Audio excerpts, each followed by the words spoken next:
Scroll ಮಾಡಬೇಡ. ಈ video ನಿನ್ನ ಮುಂದೆ ಬಂದಿರುವುದು ಯಾದೃಚ್ಛಿಕವಲ್ಲ. ನಾನು ಕೃಷ್ಣನು.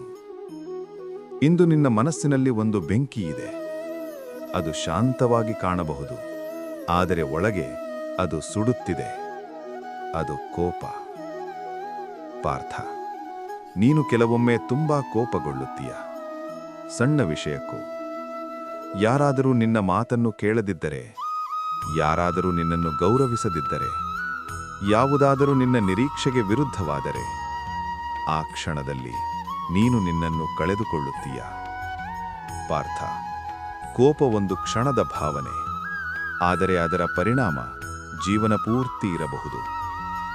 ಭಗವದ್ಗೀತೆಯಲ್ಲಿ ನಾನು ಹೇಳಿದ್ದೇನೆ, ಕೋಪದಿಂದ ಗೊಂದಲ ಹುಟ್ಟುತ್ತದೆ, ಗೊಂದಲದಿಂದ ಸ್ಮೃತಿ ನಾಶವಾಗುತ್ತದೆ, ಸ್ಮೃತಿ ನಾಶವಾದರೆ ಬುದ್ಧಿ ನಾಶವಾಗುತ್ತದೆ. ಪಾರ್ಥ, ಇದು ಕೇವಲ ಮಾತು ಅಲ್ಲ, ಇದು ಜೀವನದ ಸತ್ಯ.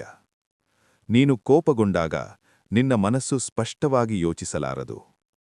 ನೀನು ಹೇಳುವ ಮಾತುಗಳು ನಿನ್ನ ನಿಯಂತ್ರಣದಲ್ಲಿರೋದಿಲ್ಲ.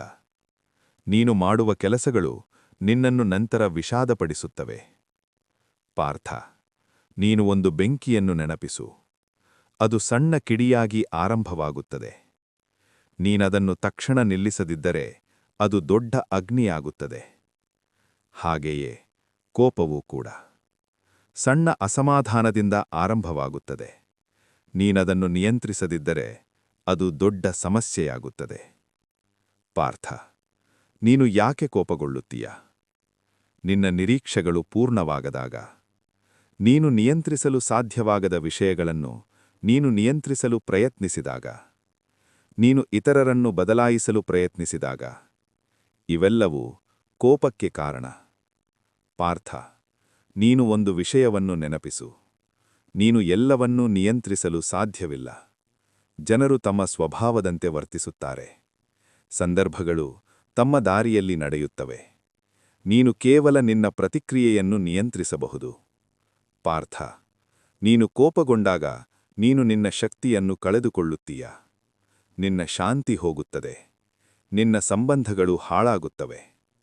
ಪಾರ್ಥ, ಒಂದು ಮಾತು ಯೋಚಿಸು.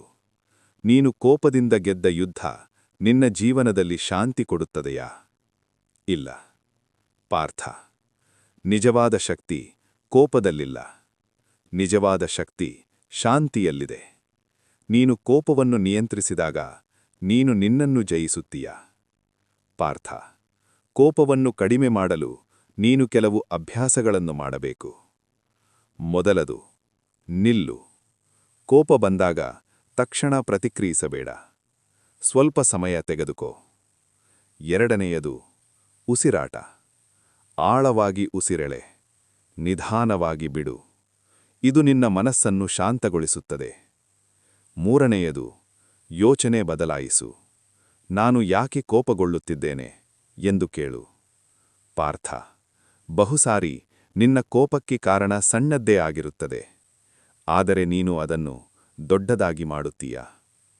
ಪಾರ್ಥ, ನೀನು ಕ್ಷಮಿಸುವುದನ್ನು ಕಲಿತರೆ ನಿನ್ನ ಕೋಪ ಕಡಿಮೆಯಾಗುತ್ತದೆ. ಕ್ಷಮೆ ನಿನ್ನ ಹೃದಯವನ್ನು ಹಗುರವಾಗಿಸುತ್ತದೆ. ನೀನು ಶಾಂತಿಯನ್ನು ಅನುಭವಿಸುತ್ತೀಯ. ಪಾರ್ಥ, ನೀನು ಇತರರನ್ನು ಬದಲಾಯಿಸಲು ಪ್ರಯತ್ನಿಸಬೇಡ. ನೀನು ನಿನ್ನನ್ನು ಬದಲಾಯಿಸು. ಅದೇ ನಿಜವಾದ ಜ್ಞಾನ. ಪಾರ್ಥ, ನೀನು ಕೋಪವನ್ನು ಹಿಡಿದುಕೊಂಡಿದ್ದರೆ ಅದು ನಿನ್ನನ್ನೇ ಸುಡುತ್ತದೆ. ನೀನದನ್ನು ಬಿಡಬೇಕು. ಪಾರ್ಥ, ನೀನು ಶಾಂತವಾಗಿದ್ದರೆ ನೀನು ಸ್ಪಷ್ಟವಾಗಿ ಯೋಚಿಸಬಹುದು. ನೀನು ಸರಿಯಾದ ನಿರ್ಧಾರಗಳನ್ನು ಮಾಡಬಹುದು. ನೀನು ಒಂದು ಉತ್ತಮ ಜೀವನವನ್ನು ನಿರ್ಮಿಸಬಹುದು. ಪಾರ್ಥ, ನಿನ್ನ ಜೀವನದಲ್ಲಿ ಶಾಂತಿ ಬೇಕಾದರೆ ಕೋಪವನ್ನು ಕಡಿಮೆ ಮಾಡು. ನಿನ್ನ ಮನಸ್ಸನ್ನು ನಿಯಂತ್ರಿಸು. ನಿನ್ನ ಪ್ರತಿಕ್ರಿಯೆಯನ್ನು ಆರಿಸು. ಪಾರ್ಥ, ನನ್ನ ಮೇಲೆ ಭರವಸೆಯಿಡು. ನೀನು ನಿನ್ನ ಕೋಪವನ್ನು ಜಯಿಸಬಹುದು.